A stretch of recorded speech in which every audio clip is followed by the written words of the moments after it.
Words of Advent, Day 17. Emmanuel. What do you think of when you hear the word Emmanuel? I read it in Isaiah 7 this morning. And he said, Hear then, O house of David, is it too little for you to weary men, that you weary my God also? Therefore the Lord himself will give you a sign. Behold, the virgin shall conceive and bear a son, and shall call his name Emmanuel.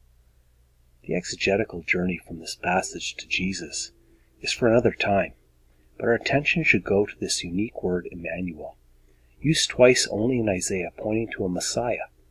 Im, with, nu, us, El, God, Emmanuel.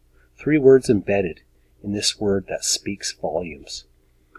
First, God. Who is with us? God. So much we import into this little word. If you've been a Christian a while, this might be missed.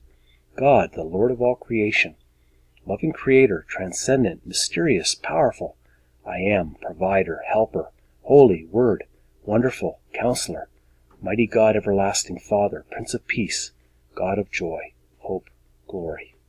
And this God is with us, not over, not below, not towering, behind, beneath, beside, but with us. The Word was with God, or face to face with God.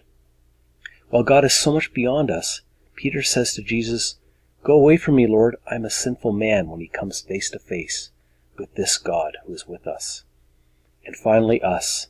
The amazing thing is that we as God's children, lovingly crafted, created, given all things, walked away, turned our back, took our own path, rebels, broken, corrupted, exiled.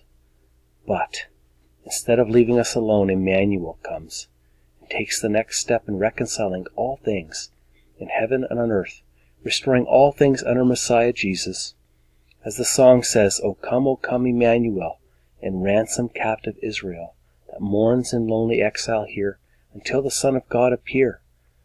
Another verse says, O come, desire of nations, bind in one the hearts of all mankind, bid thou our sad divisions cease, and be thyself our King of peace. Rejoice, rejoice, Emmanuel. Much to think about on day 17.